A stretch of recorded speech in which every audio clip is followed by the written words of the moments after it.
একটা পরিবার গঠন হয় কমপক্ষে দুইজনের মাধ্যমে, স্বামী স্ত্রী এই দুইজনের মাধ্যমে।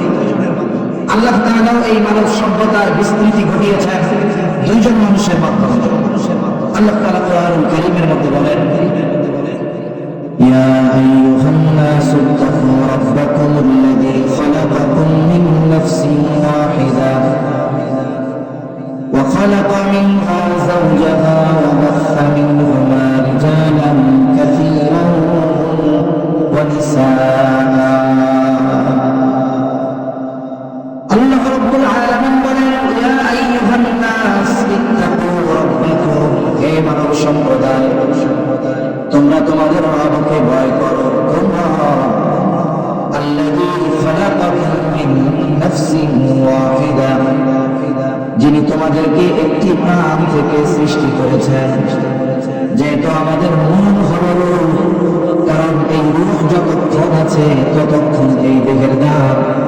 আর হাদিসের মধ্যে আসছে নবীজি সাল্লাল্লাহু আলাইহি ওয়াসাল্লাম বলেন, আল্লাহ তাআলা আদম আলাইহিস সালামের পৃষ্ঠদেশ তথা জীব থেকে কিয়ামত পর্যন্ত যত মানুষ আসবে, যত মানুষ এই দুনিয়ায় আছে, যত মানুষ দুনিয়া থেকে চলে গেছে, আল্লাহ তাআলা সবার একত্রে আদম আলাইহিস সালামের পৃষ্ঠদেশ তথা জীব থেকে আল্লাহ তাআলা বাহির করেছে। এরপরে আল্লাহ তাআলা বলেন, ওয়া খালাকা মিনহা যাওজাহা, আল্লাহ তাআলা ওই একজন মানুষ আদম আলাইহিস সালাম থেকে তার জোড়া, তার সঙ্গী, তার স্ত্রী আল্লাহ সৃষ্টি করেছেন। এবার হলো দুইজন। আল্লাহ তাআলা এরপরে বলেন, ওয়া বাথা মিনহুমা রিজালান কাসীরান ওয়া নিসাআ। আল্লাহ রাব্বুল আলামিন এই দুইজনের মাধ্যমে গোটা পৃথিবীতে নারী পুরুষের বিস্তার ঘটিয়েছেন। তাহলে সন্তানের জন্য একটি পরিবার দরকার। পরিবার গঠিত হয় কমপক্ষে দুইজন নিয়ে, দুইজন, একজন পুরুষ একজন নারী, একজন হয় স্বামী আর একজন হয় স্ত্রী। বলে যখন কোনো পরিবারের এই দুইজন মানুষ সর্বোচ্চ নীতিনৈতিকতা সম্পন্ন হয়, তখন আশা করা যায় এনাদের মাধ্যমে যদি কোনো সন্তান আসে, হোক সে ছেলে কিংবা মেয়ে, আশা করা যায় ওই ছেলে বা মেয়েও আদর্শওয়ালা হবে। এজন্য শরীয়তে ইসলামী বিবাহের ক্ষেত্রে, পরিবার গঠনের ক্ষেত্রে দিনদারিত্বকে প্রাধান্য দিয়েছে।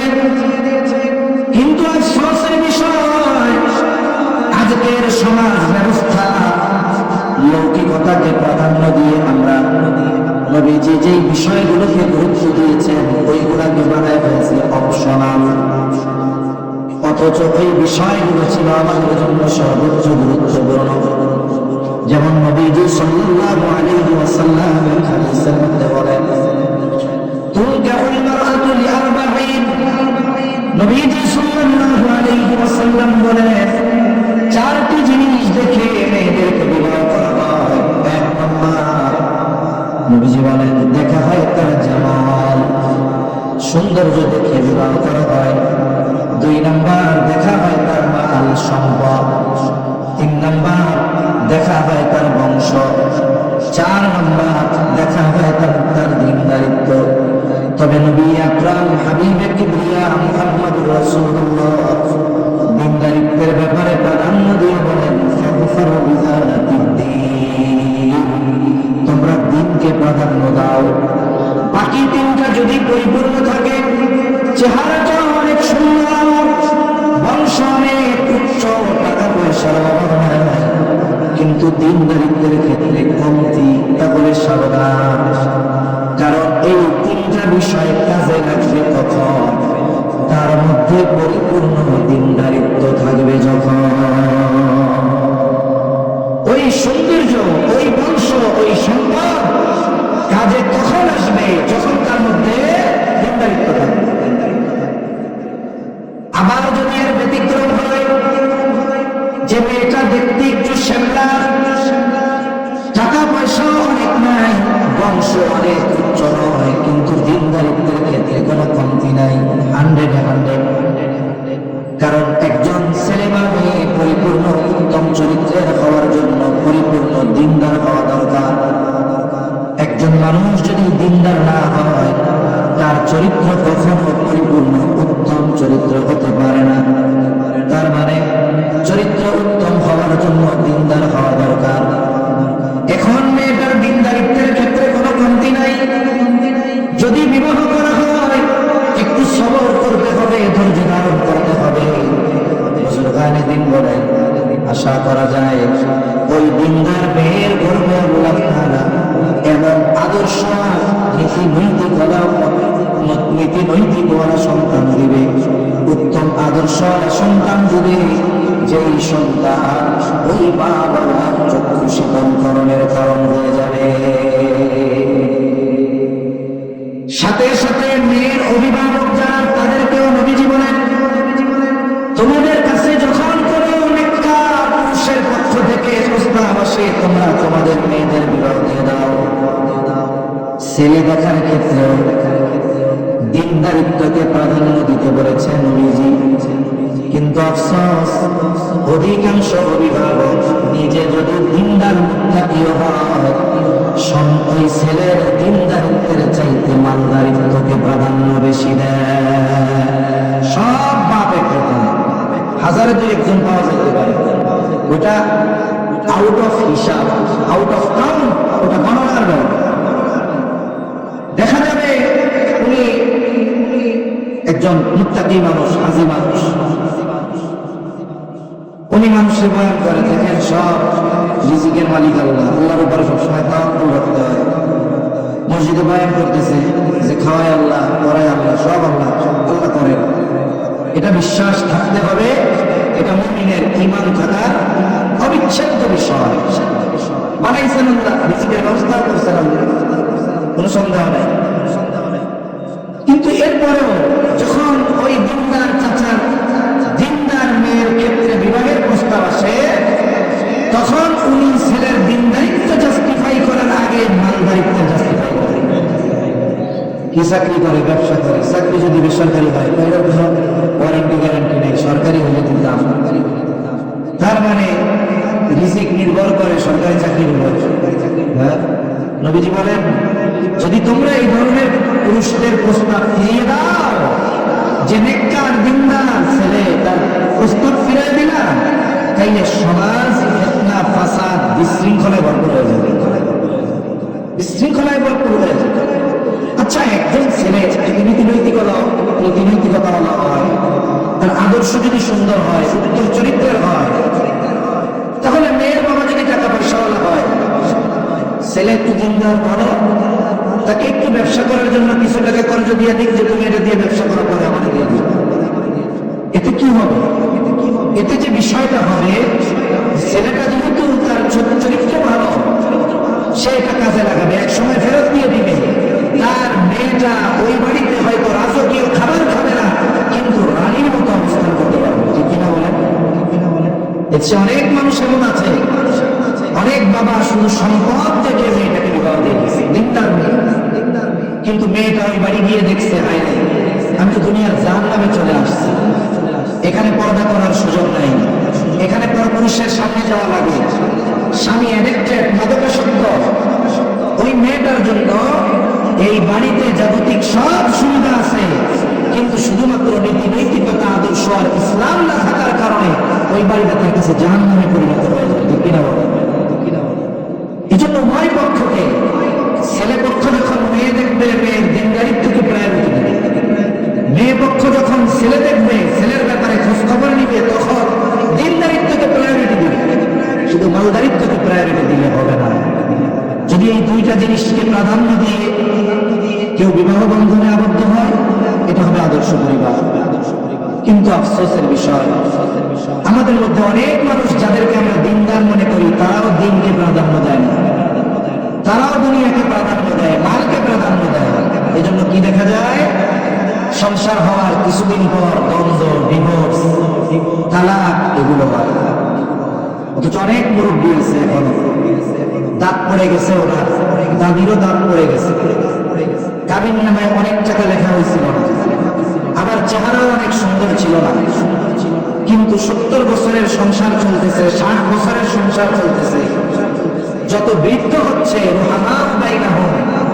কেমন যেন একে অপরের প্রতি মহব্বত আর ভালোবাসা বাড়তেছে, যে কিনা বলেন। আমরা অনেক সময় দেখি, বিশেষ করে বড় বড় সেলিব্রিটি যারা, এদের বিবাহ অনুষ্ঠান হয়, খুব ডাক গোল পিটায়। সাংবাদিক নামে কিছু পায়খানার মাসি আছে, কিছু মাসি আছে এগুলো ময়লার উপরে পড়ে, কিছু সাংবাদিক আছে এরকম দামদার বিষয় যে জায়গায়, শুধু ওই জায়গায় দৌড়ে। এই যে বিবাহ নিয়ে দেখবে, এই লেহেঙ্গা কিনতেছে, এটা কিনতেছে, এত কোটি টাকা কাবিন, এই সেই একেবারে গোটা দেশ গরম বানায় ফেলে। জমক নায়ক নায়িকার বিবাহ হয়েছে, 3 মাস পর আর খোঁজ খবর নাই। হঠাৎ একদিন লেখে ওনারা এখন আলাদা থাকা শুরু করেছেন। মানে কি হয়েছে, এক ইদ্যৎকালীন সময় পার হওয়ার আগেই ওনাদের বিবাহ বিচ্ছেদ হয়ে গেছে, অথচ কোটি কোটি টাকার কামিন। ঠিক না? আমাদের সমাজে অনেক মানুষ আছে, দেখা কথা বলতেছে, বিবাহের সময় কাবিন বেশি লেখাতে চায়, কাবিন নামায় টাকা বেশি লেখাতে চায়, অথচ ছেলের ওই পরিমাণ অ্যাবিলিটি নাই, এরপরেও জোর করে লেখায়। কেন বলে, কয় ভাই গ্যারান্টি নাই, যদি কোনো সময় ছেড়ে দেয়, যাও তাও মোটামুটি টাকা তো পাওয়া গেল। যেইখানে উদ্দেশ্যই এইটা, নিয়তি এইটা, ওই জায়গায় রহমত, বরকত আর শান্তি আসবে কিভাবে? সম্ভব? তাহলে 1 নম্বর বিষয়, আদর্শ পরিবার যদি গঠন করতে হয়, অবশ্যই অবশ্যই রাসূলুল্লাহ সাল্লাল্লাহু আলাইহি ওয়াসাল্লাম যে বিষয়গুলো আমাদেরকে জানিয়েছেন, এই বিষয়গুলোর উপরে গুরুত্ব দিতে হবে। সর্বপ্রথম বিষয়, আদর্শ পরিবার গঠনের ক্ষেত্রে ছেলে এবং মেয়ে উভয়ের দিনদারিত্বকে প্রাধান্য দিতে হবে। আর এই বিবাহ সংগঠিত হওয়ার সময় কোন ধরনের পাপাচার গুনার কাজে লিপ্ত হওয়া যাবে না, কারণ এই আদর্শ পরিবার গঠনের প্রক্রিয়া বিবাহ, এটা একটা ইবাদত। নবীজি সাল্লাল্লাহু আলাইহি ওয়াসাল্লাম বলেন, আন-নিকাহু মিন সুন্নতি ফামান রাগিবা আন সুন্নতি ফালাইসা মিন্নি। নবীজি বলেন, বিবাহ আমার সুন্নাত, এই সুন্নাতকে অস্বীকার করার কোনো সুযোগ নাই। যারা অস্বীকার করবে তারা আমার দলভুক্ত নয়। এজন্য নবীজি সাল্লাল্লাহু আলাইহি ওয়াসাল্লাম এই মানব সভ্যতার বিস্তৃতির অন্যতম মাধ্যম এই বিবাহটাকে কত গুরুত্ব দিয়েছেন।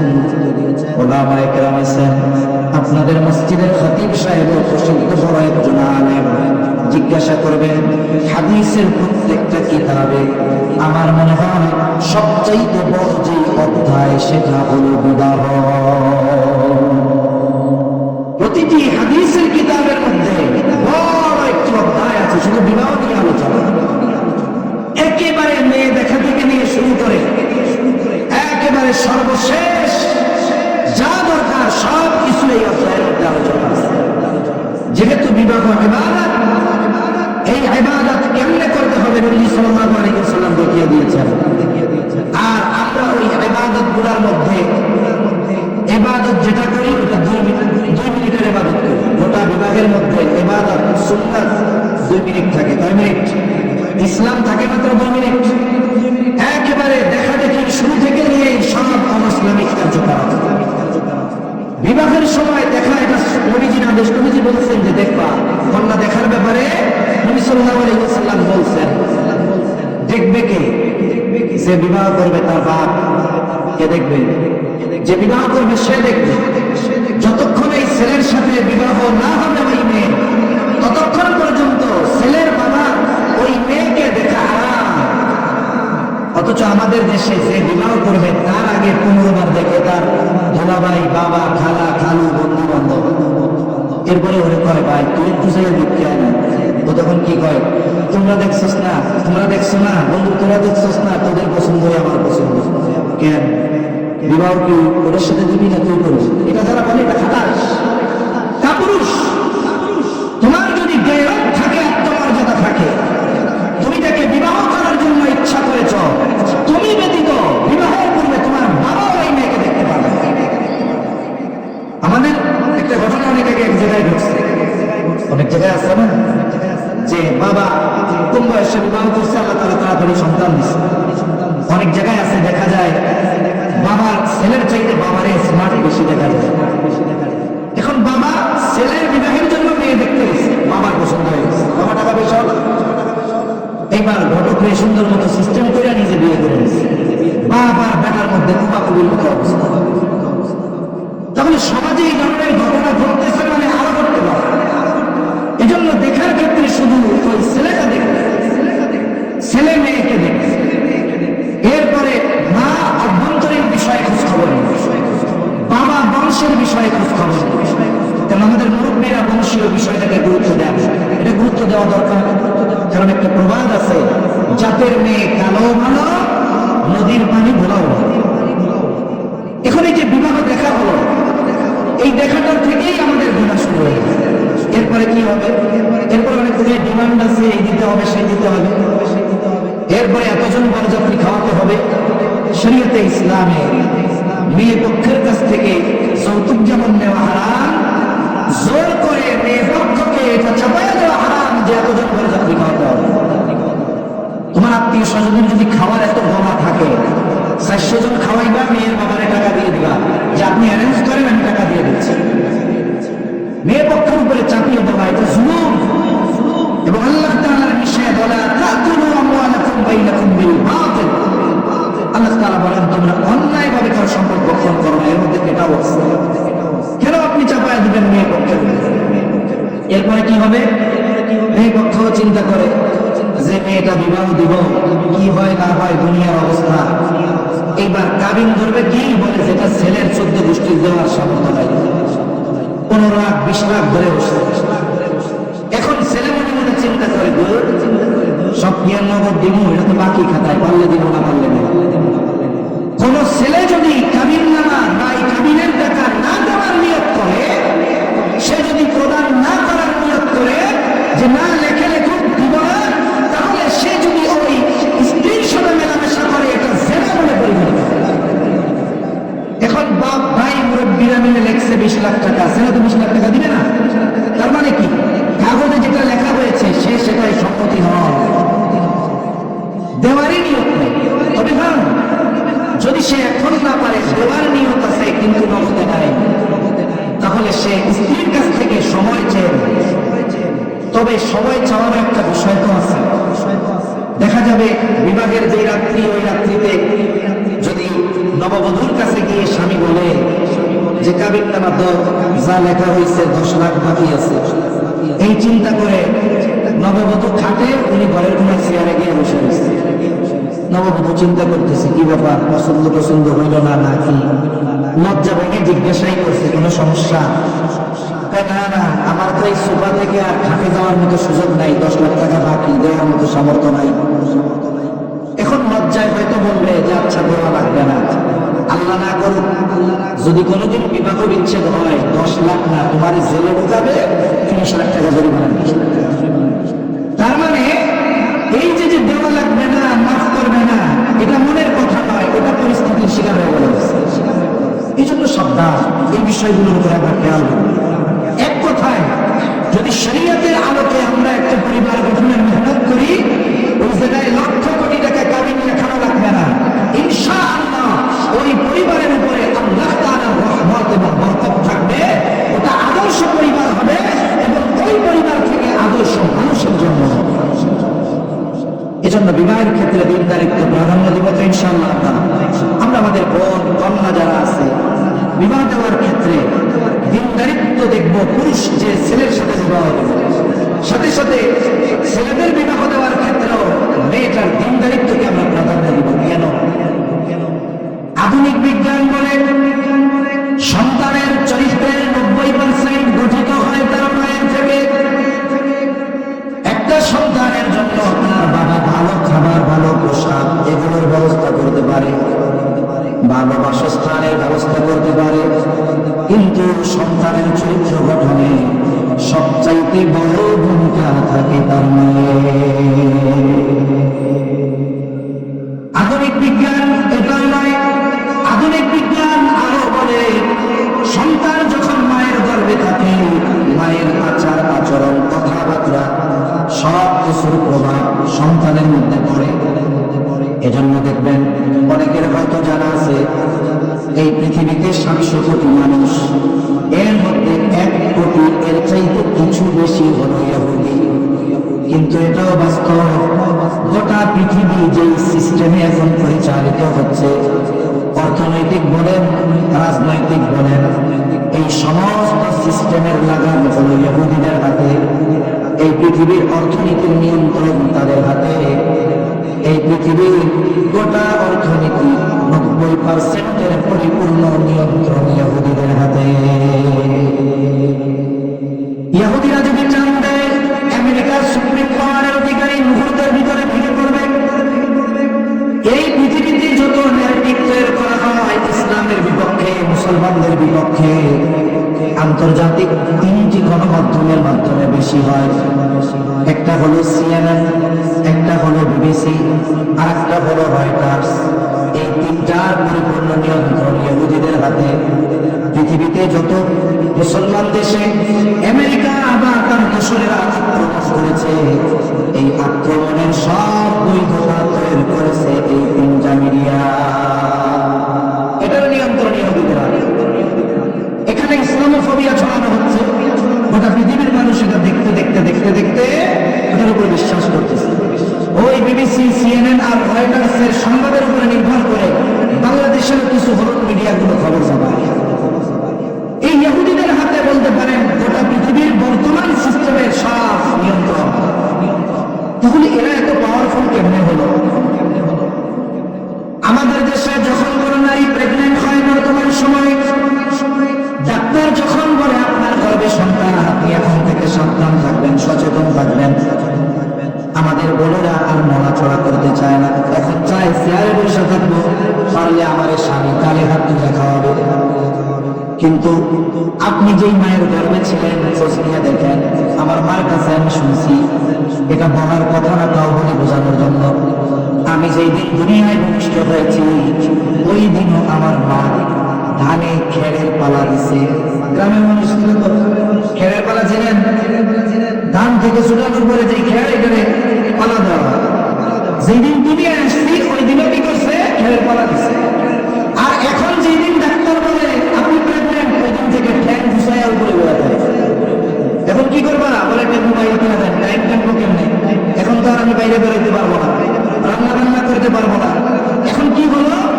নড়াচড়া অ্যাক্টিভিটিস না থাকার কারণে বাচ্চার স্বাভাবিক গ্রোথ বাধাগ্রস্ত হয়, স্বাভাবিক ডেলিভারি হয় না, সিজার করে দিতে হয়। অথচ ইসরায়েলে কি করে? যখন কোনো মেয়ে প্রেগনেন্ট হয় সম্পূর্ণ দায়িত্ব তখন থেকে গভর্নমেন্ট নিয়ে নেয়। আলাদা একটা সেফ হোমে তাকে নিয়ে যাওয়া হয়।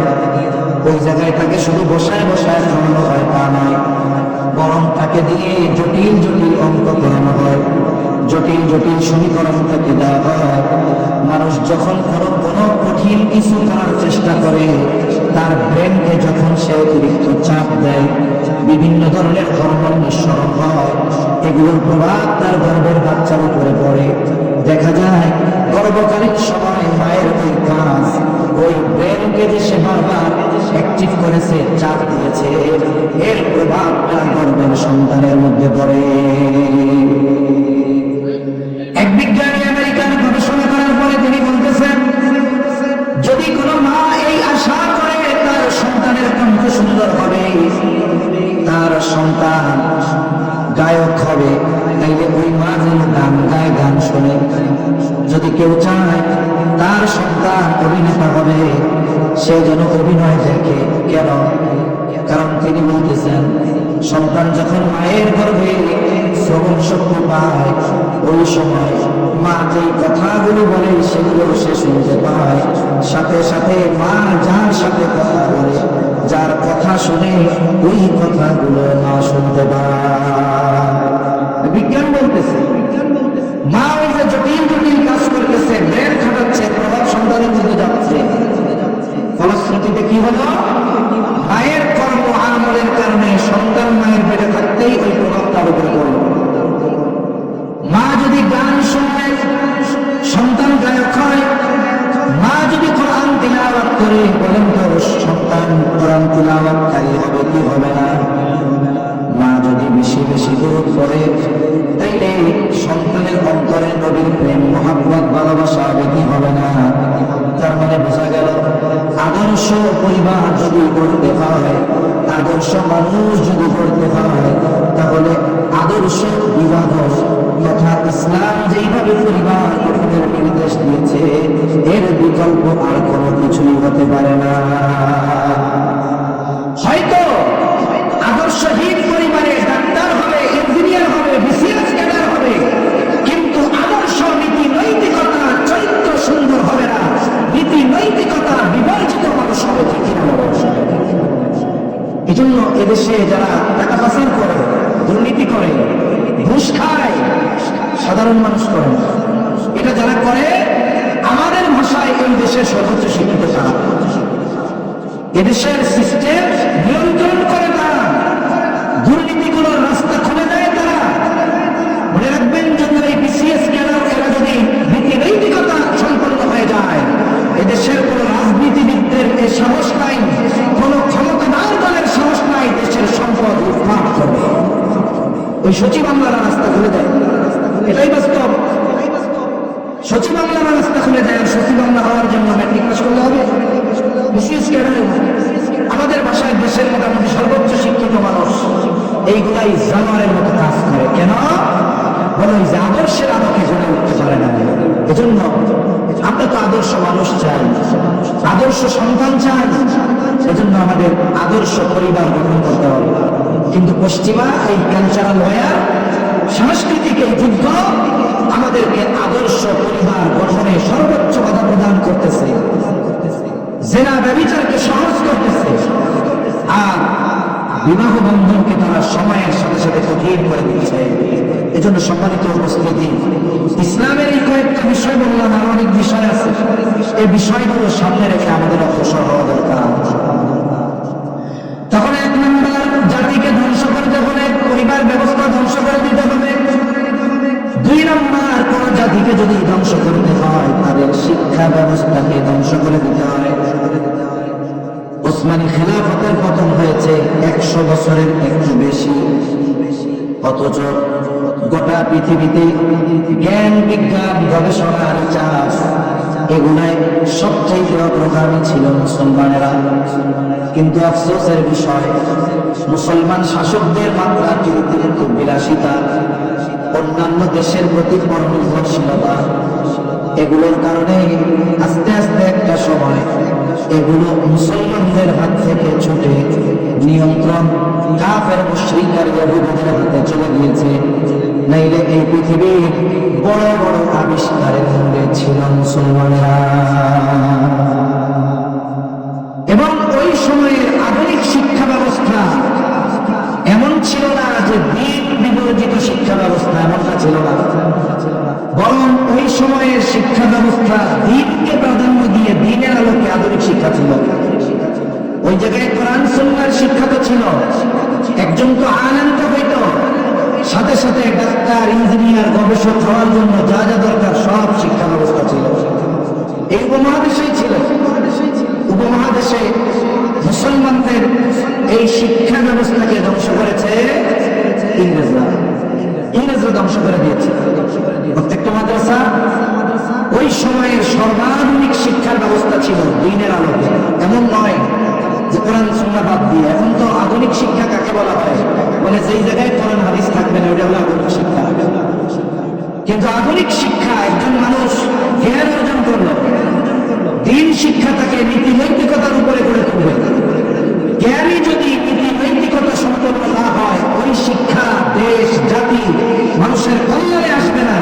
ওই শিক্ষিত ব্যক্তি নৈতিকহীন হওয়ার কারণে ওই শিক্ষা দিয়ে সে ডাকাতি করবে। ঠিক কিনা? কিছু মাইন্ড করবেন না, আমার অনুরোধ করে বলুন। আমাদের সমাজে চিকিৎসক দরকার আছে না? আছে। কিন্তু আপনারা সবাই এটাও বিশ্বাস করবেন যে 95% চিকিৎসক ডাক্তারি নামে ডাকাতি করে। এটা আপনারা বিশ্বাস করবেন? এটা আপনারা বিশ্বাস করবেন কেন? সে তো নীতি নৈতিকতা নাই, এই জন্য তার জ্ঞান দিয়ে সে ডাকাতি করতেছে, মানুষের খেদমত করতেছে না। যখন একজন সুস্থ মানুষ যাবে তাকে দেখানোর জন্য প্রথমে ভিজিট নিবে, এরপরে চিন্তা করবে আমার তো ওই ডায়াগনস্টিক সেন্টারের সাথে একটা কন্ডিশন আছে, আমি যদি তাকে টেস্ট দেই যা বিল হবে 50% পাবো। উনি চিন্তা করবেন এর কোনো কিছু নাই, 15টা টেস্ট দিয়ে দিচ্ছে, 500টা টেস্ট দিয়ে দিচ্ছে, 10,000 টাকার টেস্ট, উনি 5,000 টাকা পাইলেন, এই যে লাভ। এরপরে রোগী আবার আসলে দেখানোর জন্য, ওই সময় আবার ছোট্ট একটা ভিজিট আছে। এরপরে চিন্তা করছেন টেস্টে তো কোনো রোগ টোগ নাই, বাইরে তো ওষুধ কোম্পানির লোকজন দাঁড়ায় আছে, আমি যদি প্রেসক্রিপশন ব্ল্যাঙ্ক রাখি তাইলে আমার যে গিফট দেয় বছরে বিদেশে ট্যুরে পাঠায় এগুলো তো বন্ধ হয়ে যাবে। এবার কি করে, কোনো কিচ্ছু নাই, সব ওষুধের প্রয়োজন নাই, 5-6টা ওষুধ এমনিতেই লিখে দিচ্ছি। আজ পর্যন্ত আমি আমার আত্মীয় স্বজন সবার ব্যাপারে যাদেরকে ডাক্তারের কাছে নিচ্ছি অনেকের টেস্টে দেখাইছি কোনো অসুবিধা নেই, সব ওকে। এরপরেও আজ পর্যন্ত কোনো ডাক্তার ব্ল্যাঙ্ক প্রেসক্রিপশন আমাকে দেয় নাই, কোনো না কোনো ওষুধ লিখছে। কেন লেখে? লিখতো না যদি নীতিনৈতিকতা ঠিক থাকে। তাহলে কি বুঝলাম? আমি একটা শিক্ষা দিয়ে উদাহরণ দিলাম আর কি, যে একজন চিকিৎসক জ্ঞান অর্জন করেছেন, শিক্ষিত মানুষ, কিন্তু এই শিক্ষা তিনি কল্যাণের কাজে ব্যয় করতে পারতেছেন না। কেন?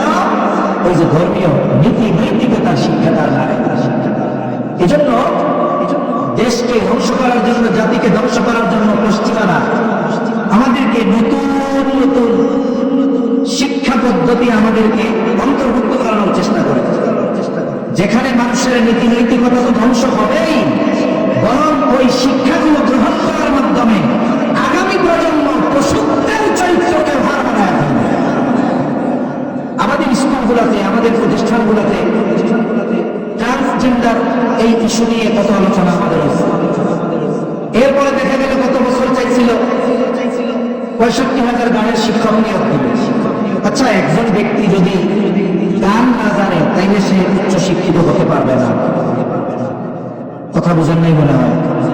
মনে করেন একজন ভালো ডাক্তার, উনি গান পারেন না। এখন যদি আমি ওনারে বলি কিসের ডাক্তার, গান গাইতে পারে না, উনি ভালো ডাক্তার হওয়ার পেছনে গান কোনো প্রতিবন্ধকতা নয়, বরং এগুলোকে ঢুকিয়ে দেওয়া হয় দিন, নীতি নৈতিকতা আর চরিত্র ধ্বংস করার জন্য। একজন মানুষ উচ্চ শিক্ষিত হওয়ার জন্য তাকে ট্রান্সজেন্ডারের মতবাদে বিশ্বাসী হতে হবে, তাকে সমকামিতায় বিশ্বাসী হতে হবে। এগুলো কি উচ্চ শিক্ষা অর্জনের ক্ষেত্রে কি বাধা? না, বলে উচ্চ শিক্ষা অর্জনের ক্ষেত্রে বাধা নয়, তবে নীতি নৈতিকতাকে ধ্বংস করার অন্যতম মাধ্যম হলো। তার মানে ও ডাক্তার হবে, ইঞ্জিনিয়ার হবে, কিন্তু ওর চরিত্র হবে পশুর মতো, মানুষের মতো। এজন্য শিক্ষা ব্যবস্থা থেকে দিনকে দূর করে দেওয়ার চেষ্টা ইংরেজরা করছে। ওসমানী খেলাফতের পতনের পরে এই বিষয়গুলো করা হয়েছে। সেজন্য শিক্ষা ব্যবস্থাকে টিকিয়ে রাখতে হবে। আর এই শিক্ষা ব্যবস্থার ভিত্তি হবে দিন। যে শিক্ষার মধ্যে দিন নেই, ওই শিক্ষা যত উচ্চ শিক্ষা হোক না কেন, এটা মানুষ, দেশ আর জাতির কল্যাণে কখনো ব্যয় হবে। এজন্য ওরা শিক্ষা ব্যবস্থাকে ধ্বংস করে দিতে চায়। ইউরোপ, আমেরিকা এই পরিস্থিতি কেন? আজকে একটা বাচ্চা একটু বড় হওয়ার পরে বাবা মার কথা শোনে না, সন্তানগুলো স্কুলে গিয়ে দিনহীন শিক্ষা গ্রহণ করে, ওইখানে গিয়ে আল্লাহর পরিচয় পায় না, বরং আল্লাহকে অস্বীকার করা শিখে, নাস্তিক হয়। ফ্রি মিক্সিং এর ফলাফলে কি হয়? বলে অল্প বয়সে ছেলে মেয়ে জেনারেল জড়িত হয়। আমি আপনাদের কি বলবো, আফসোস লাগে। আমরা তো অনেক সময় দেখছি প্রাইমারিতে যখন পড়ে ক্লাস 4-5 পড়তো গ্রামে, ওই সময়ও প্যান্ট খুলে ল্যাংটা হয়ে পুকুরের মধ্যে ঝাঁপ দিত। আর এখন ক্লাস 3-তে পড়ে ছেলের 3টে গার্লফ্রেন্ড, ক্লাস 3-তে পড়ে ম্যাট্রিক দিতে বের হবে, এই মেয়েটারও 2-3টা বয়ফ্রেন্ড আছে, আরেকটার মধ্যে বেস্ট ফ্রেন্ড আছে। আপনি একটু যদি চিন্তা করেন, আজ থেকে 30 বছর আগে মুরব্বীরা আছে, যদি কোনো কেউ স্কুলে যেত, পাশাপাশি বাড়ির 2টা ছেলে, একটা ছেলে একটা মেয়ে স্কুলে যাবে, একই স্কুলে পড়ে, একই ক্লাসে পড়ে, তাইলে এদের ক্লাসের টাইম সেম সমান, সেই হিসাবে বের হচ্ছে। মেয়েটা আগে, ছেলেটা পেছনে, এমনিতে কোনো উদ্দেশ্য নাই। কিন্তু দূর থেকে একজন মুরব্বী দেখছে যে এই মেয়ের পেছনে পেছনে ছেলেটা যাচ্ছে, ওরা স্কুল থেকে আসার আগে অভিভাবকের কাছে বিচার দেওয়া সারা, তোমার ছেলের কমকের মেয়ের পিছনে দেখলাম, তোমার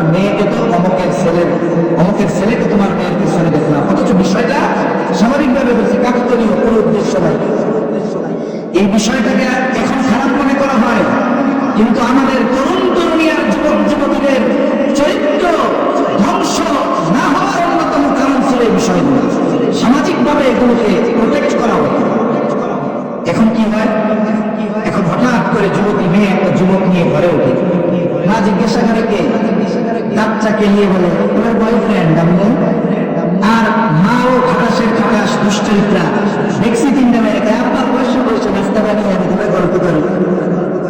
এই মা, এই বাবা, এই পরিবারের অভিভাবক সবাই যেই বাবা এটাকে প্রাধান্য দিচ্ছে, তার সন্তানদের এই ধরনের অবাধ মেলামেশায় সুযোগ দিচ্ছে, তার স্ত্রীকে বেপরদায় চলার সুযোগ দিচ্ছে, দেয়ুস। আর নবী বলেন দেয়ুস লা ইয়াদখুলুল জান্নাহ, দেয়ুস কখনো জান্নাতে প্রবেশ করবে না। এজন্য সম্মানিত উপস্থিতি, আমাদের শিক্ষা ব্যবস্থাকে বাঁচাতে হবে। আমাদের শিক্ষা ব্যবস্থার মধ্যে দ্বীন ইনক্লুড করতে হবে, তা না হলে উচ্চ শিক্ষায় শিক্ষিত হবে দুনিয়াবী শিক্ষায়, কিন্তু তার মধ্যে নীতি নৈতিকতা আদর্শ কোনো কিছুই থাকবে না। এজন্য একটা জাতিকে ধ্বংস করতে হলে ওই জাতির মূল শিক্ষা ব্যবস্থাকে ধ্বংস করে দিতে হয়। আমরা যেহেতু মুসলমান, আমাদের মূল শিক্ষা ব্যবস্থার মূল হলো কোরআন সুন্নাহ। এই দুইটা বিষয়কে চলমান যে শিক্ষা ব্যবস্থা, এটা থেকে বের করে দেওয়ার সর্বোচ্চ প্রচেষ্টা চলতেছে, ঠিক কিনা? তাহলে এক নম্বর, জাতি যদি ধ্বংস করতে হয়, আমরা মুসলিম জাতি পরিবার ব্যবস্থা ধ্বংস করতে হবে। দুই নম্বর, শিক্ষা ব্যবস্থাকে ধ্বংস করতে হবে। তিন নম্বর, ওই জাতির তরুণ যুবক যা, তাদের চরিত্রকে ধ্বংস করে দিতে হবে। এখন মুসলিম জাতির চরিত্র ধ্বংসের জন্য কিচ্ছু দরকার নাই, একটা মোবাইল সাথে ইন্টারনেট চালু হয়েছে, আর কিচ্ছু লাগবে না। এই একটা মোবাইল তাকে ধ্বংসের দ্বার প্রান্তে নিয়ে পৌঁছে দিতে পারে।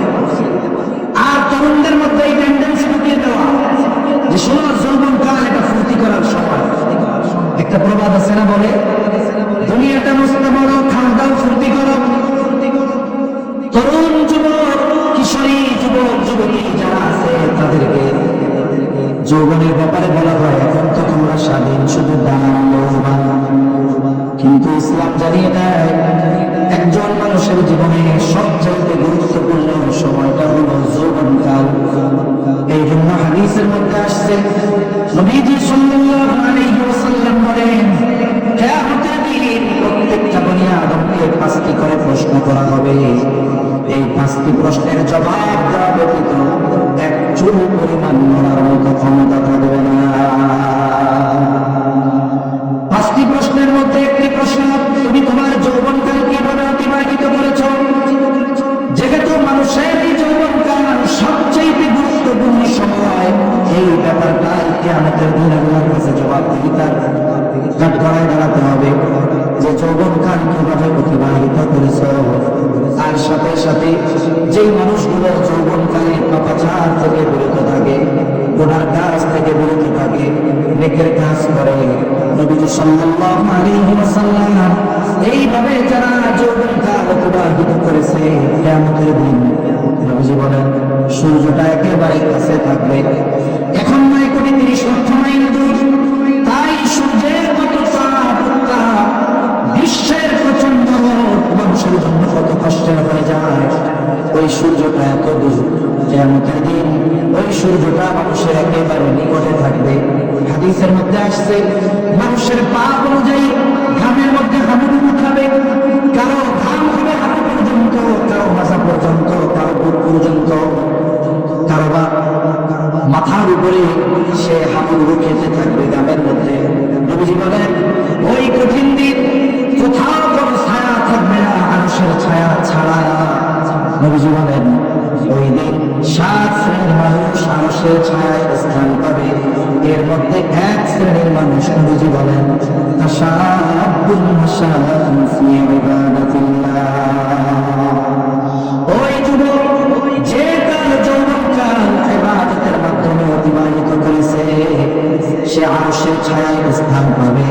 সাথে সাথে প্রত্যেকটা বনি আদমকে তার যৌবনকালের ব্যাপারে জিজ্ঞাসা করা হবে। তার মানে এই যৌবনটা এটা গুরুত্বপূর্ণ একটি বিষয়, কিন্তু আফসোস এই মোবাইল, নারীর ফাঁদ, মোবাইলের ফাঁদ, ইন্টারনেটের ফাঁদ, ওই পাশ্চাত্য পশ্চিমা কালচারের ফাঁদে পড়ে আমাদের তরুণ তরুণীর যুবক যুবকেরা তাদের চরিত্রকে হায়াত শেষ হওয়ার আগেই ধ্বংস করে ফেলতেছে। এজন্য তরুণ যুবক যারা আছে, তরুণ তরুণী যারা আছে, যুবক যুবতী যারা আছে, আমাদের প্রত্যেককে আমাদের এই গুরুত্ব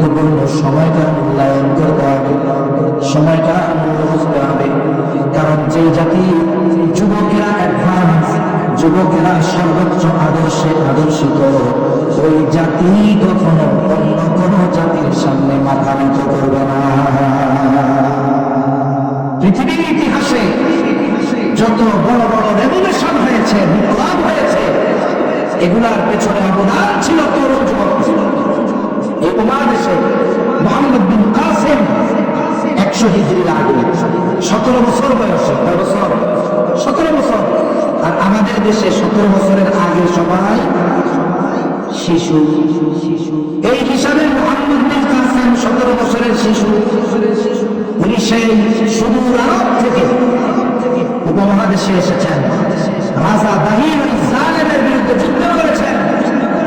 সেনাপতি হিসাবে এই যুদ্ধে নেতৃত্ব দিয়ে এই উপমহাদেশে ইসলামের পতাকা তিনি উন্নয়ন করেছেন।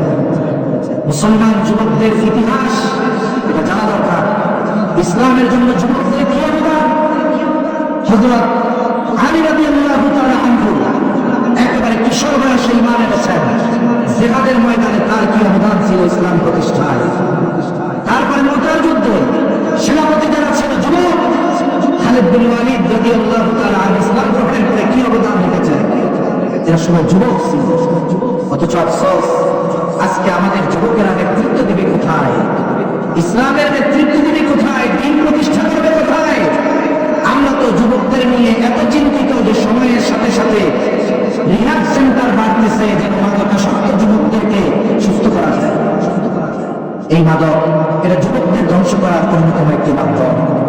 আমাদের প্রতিবেশী দেশ যতগুলো আছে সবাই আমাদের দেশকে ধ্বংস করে দেওয়ার জন্য সীমান্তে সবকিছুর কড়াকড়ি থাকলেও মাদক পাঠানোর ব্যাপারে কোনো কড়াকড়ি থাকে না। এই জন্য আমাদের তরুণ যুবক যারা আছেন, অনুরোধ করব এই মাদকের ফাঁদে পা দিয়ে নিজের জীবন নষ্ট করবেন না। সাথে সাথে অভিভাবকদেরকেও সতর্ক করব, সন্তানকে যদি নীতি নৈতিকতার আলোকে গড়ে তুলতে হয়, আদর্শ একজন মানুষ হিসেবে যদি গড়ে তুলতে চান, আপনি যদি চান আপনার সন্তান দেশ গঠনে ভূমিকা রাখবে, মানবতা গঠনে ভূমিকা রাখবে, মানবতার সেবক হবে, রাষ্ট্রের সেবক হবে, ইসলামের খেদমত করবে, আপনি আপনার সন্তানকে ছোট থাকতেই ওইভাবে গড়ে তোলেন, দ্বীনের আলোকে গড়ে তোলেন। সে যদি তার শিক্ষাকে দ্বীন দিয়ে গড়ে ওঠে, শিক্ষা যদি দ্বীনের আলোকে গড়ে ওঠে, ও ডাক্তার, ইঞ্জিনিয়ার, যেই লাইনেই সফল হোক না কেন, ওর দ্বারা মানবতার কল্যাণ হবে, দেশের কল্যাণ হবে, ইসলামের কল্যাণ হবে। আর যদি ব্যর্থ হই, তাহলে সন্তান যদি লাইনযুক্ত হয়, যুবকটা যদি মাদকাসক্ত হয়, ওই ঘর, যেই ঘরে একটা সন্তান মাদকাসক্ত যার আছে, সে জানে ওই ঘরটা মোটামুটি ছোটখাটো জান্নাতে পরিণত হয়ে যাবে। এখন প্রত্যেকটা ঘরের তরুণ তরুণ যুবক যুবতী যদি নষ্ট হয়ে যায়, প্রত্যেকটা ঘর জাহান্নাম হয়ে যাবে, এই জাতি ধ্বংস হয়ে যাবে, মানব সভ্যতার বিস্তৃতি বাধাগ্রস্ত হবে, নীতি নৈতিকতা যেই ঘর এটা ভেঙে পড়বে। এজন্য আমরা মুসলিম জাতি আমাদের পরিবার ব্যবস্থা, শিক্ষা ব্যবস্থা, আমাদের তরুণ যুবক যারা আছে এদেরকে ধ্বংস করার জন্য যারা ইসলাম বিদ্বেষী, এরা বিভিন্ন ধরনের কালচার, বিভিন্ন প্রযুক্তি, বিভিন্ন টোপ, বিভিন্ন কিছু দিয়ে আমাদের জাতি, মুসলিম জাতিকে ধ্বংসের ষড়যন্ত্র করতেছে। এজন্য আমাদের সতর্ক থাকা দরকার। পরিবার গঠন করব ইসলামী নির্দেশনার আলোকে, আমার সন্তানদেরকে শিক্ষিত করব এখানেও ইসলামের নির্দেশনা। আমার তরুণ যুবক যুবতী ভাই বোনেরা যারা আছেন, আপনি আপনার এই যৌবনকাল অতিবাহিত করবেন, এটাও ইসলামের নির্দেশিত আলোকে যদি আমরা গড়ে তুলতে পারি, ইনশাআল্লাহ আজ অথবা কাল এই পৃথিবীর নেতৃত্ব যেমন ইসলাম মুসলমানদের হাতে ছিল, আজ থেকে 100 বছর আগেও যখন ইসলামী খিলাফত ছিল, এই ইউরোপ, তারপরে এশিয়া, আফ্রিকা, আমেরিকা, এরা উসমানী শাসকদেরকে ট্যাক্স দিয়ে চলা লাগতো। আবারও ওই দিন আসবে যেই দিন গোটা পৃথিবীর নেতৃত্বের ঝান্ডা মুসলমানদের হাতে থাকবে ইনশাআল্লাহ। আল্লাহ তাআলা আমাদের পরিবারকে আদর্শের আলোকে, আমাদের শিক্ষা ব্যবস্থা দ্বীনের আলোকে, সাথে সাথে আমাদের তরুণ তরুণী যারা আছে তাদেরকেও দ্বীনের আলোকে পরিচালিত হওয়ার তৌফিক আল্লাহ দান করেন। সকলে বলি আমিন। ওয়া আখিরু দাওয়ানা আলহামদুলিল্লাহি রাব্বিল আলামিন। আসসালামু আলাইকুম ওয়া রাহমাতুল্লাহি ওয়া বারাকাতুহু। বিসমিল্লাহ।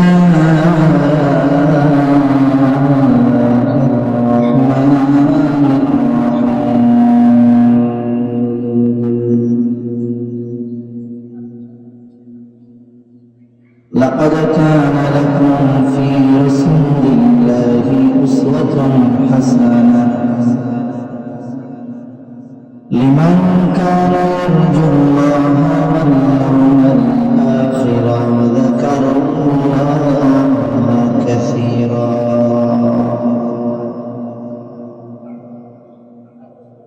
وقال رسول الله صلى الله عليه وسلم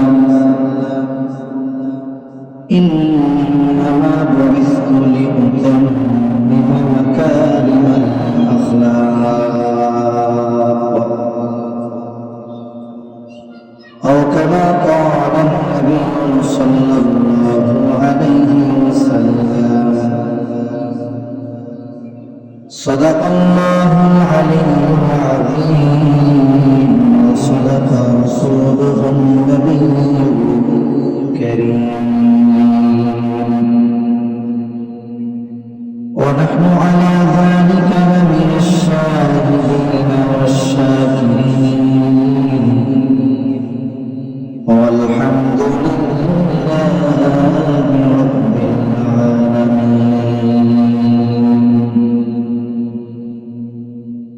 سبحانك لا علم لنا إلا ما علمتنا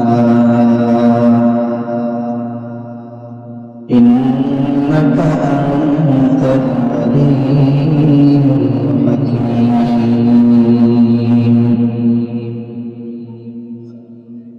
اللهم صل على محمد وعلى آل محمد كما صليت على إبراهيم وعلى آل إبراهيم إنك حميد مجيد. اللهم بارك على محمد وعلى آل محمد كما باركت على إبراهيم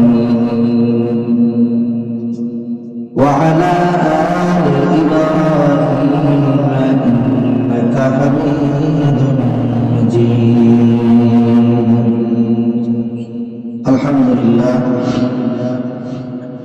বাইতুল মামুর জামে মসজিদ ও আশরাফিয়া মুহাম্মাদিয়া হাফেজিয়া মাদ্রাসার উদ্যোগে ফায়দাবাদ মধ্যপাড়া কেন্দ্রীয় ঈদগাহ ময়দানে আজকের এই ইসলামী মহাসম্মেলনের সম্মানিত শ্রদ্ধেয় সভাপতি, প্রধান অতিথি, বিশেষ অতিথিবৃন্দ সহ সম্মানিত শ্রদ্ধেয় উলামায়ে কেরাম, সামনে উপস্থিত মুরব্বিয়ানে কেরাম, সমবয়সী যুবক বন্ধু, স্নেহের ছোট ভাই, মাইকের আওয়াজ যত দূরে যায় নিজ নিজ স্থানে অবস্থানরত সম্মানিত শ্রদ্ধা মা ও বোনেরা, আল্লাহ তাআলার দরবারে অগণিত শুকর যে মহান মালিক হায়াতে বরকত দিয়ে সুস্থ রেখে তার মহান হুকুম মাগরিবের নামাজের পর এই দিনই মজমায় আসার বসার, কিছু কথা বলবার এবং শ্রবণ করবার সুযোগ যে মহান মালিক দান করেছেন, সে মহান মালিককে খুশি করার জন্য মহব্বতের সাথে অন্তর থেকে জবান খুলে কালিমাতুশ শুকর পাঠ করি আলহামদুলিল্লাহ। অগণিত দরুদ ও সালাম সাইয়্যিদুল আম্বিয়া, আশরাফুল আম্বিয়া, খাতামুল আম্বিয়া, ইমামুল মুরসালিন, রাহমাতুল লিল আলামিন মুহাম্মাদুর রাসূলুল্লাহ সাল্লাল্লাহু আলাইহি ওয়াসাল্লামের উপর। আমি আপনাদের খেদমতে পবিত্র কোরআনুল কারীমের একটি আয়াত ও রাসূল আকরাম সাল্লাল্লাহু আলাইহি ওয়াসাল্লামের বর্ণিত হাদিস থেকে একটা হাদিস পাঠ করেছি। আল্লাহ তাআলার কাছে তৌফিক চাই, আল্লাহ তাআলা কিছু কথা বলার তৌফিক দেন যেগুলো আমাদের সবার দুনিয়া এবং আখিরাতের জন্য কল্যাণকর হয়। সকলে জবান খুলে বলি আমিন। সম্মানিত উপস্থিতি, যে আয়াতখানা আপনাদের খেদমতে তিলাওয়াত করেছি, এই আয়াতের মধ্যে আল্লাহ সুবহানাহু ওয়া তাআলা জানিয়ে দিয়েছেন যে রাসূল আকরাম সাল্লাল্লাহু আলাইহি ওয়াসাল্লামের জীবন উত্তম আদর্শ। আদর্শ এমন এক জিনিস, উত্তম আখলাক এমন এক জিনিস, উত্তম আদর্শ এমন এক জিনিস, যেই জাতির মধ্যে আদর্শ ভালো, যেই জাতির আখলাক ভালো, চরিত্র ভালো, উত্তম আদর্শের আলোকে গঠিত, ওই জাতির স্থায়িত্ব বেশি। যেই পরিবার নবী আদর্শের উপরে গঠিত, ওই পরিবারের স্থায়িত্ব বেশি। যেই শিক্ষা ব্যবস্থায় নবীজির আদর্শের উপরে গঠিত, ওই শিক্ষা ব্যবস্থা মানুষের দুনিয়া আখিরাতে কল্যাণকর হয়। এজন্য বিজ্ঞজনেরা বলেন, কোন জাতিকে যদি ধ্বংস করতে হয়, আমরা তো মনে করি কোন জাতিকে যদি ধ্বংস করা দরকার তাহলে মরণাস্ত্র দরকার, কিন্তু বাস্তবতা হলো একটা জাতি যদি উত্তম আদর্শের উপরে গঠিত হয়, সারা পৃথিবী মিলে ওই জাতিকে নিশ্চিহ্ন করতে পারে না, এটা সম্ভব নয়। এর উদাহরণ 1000 বছর আগের উপমা দেওয়া লাগবে না। এই পৃথিবীতে একটি দেশ আছে, যেই দেশে এই দুনিয়ার সুপ্রিম পাওয়ার আমেরিকা এবং তার সহযোগী ন্যাটো জোট সম্মিলিতভাবে 22 বছর ধ্বংসযজ্ঞ পরিচালনা করেছে। সেই দেশে এমন একটা দিন অতিবাহিত হয় নাই যেই দিনটা বোমাবর্ষণ হয় নাই, মুসলমান ইমানদারদের উপরে আক্রমণ হয় নাই, 22 বছর। অথচ হিসাবে নিরস্ত্র অল্প কিছু মানুষ একটা সময় 22 বছর পর আমেরিকা ন্যাটো জোট অল্প কিছু মানুষের কাছে পরাজিত হয়ে ওই দেশ থেকে পালিয়ে যেতে বাধ্য হয়েছে। সেই দেশটার নাম হল ইমারতে ইসলামিয়া আফগানিস্তান। ইমারতে ইসলামিয়ার একজন মন্ত্রী রাষ্ট্রীয় সফরে আমাদের দেশে আসছেন। বিভিন্ন আমাদের দেশের উচ্চপদস্থ দায়িত্বশীলদের সাথে দেখলাম অনেক মিটিং করতেছেন। বাণিজ্য উপদেষ্টা, সম্ভবত বাণিজ্য উপদেষ্টা আসছেন। তো দেখুন, এই আফগান জাতি এরা কিন্তু অনেক অস্ত্রে সুসজ্জিত ছিল না, তাদের আধুনিক ক্ষেপণাস্ত্র গরণাস্ত্র ছিল না, কিন্তু তারা একটা আদর্শের উপরে ইস্তেকামতের সাথে ছিল, দৃঢ়তার সাথে ছিল, যার কারণে 22 বছর পরে হলেও চূড়ান্ত বিজয় আল্লাহ তাআলা তাদেরকে দিয়েছেন। অথচ এই পৃথিবীর অনেক দেশ আছে, আমার দেশটার নাম মনে নেই, জাস্টিস মুফতি তকি উসমানী দামাত বারাকাতুহুল আলিয়া হযরতের সফরনামার ভিতরে উনি এই দেশের ঘটনা আনছেন।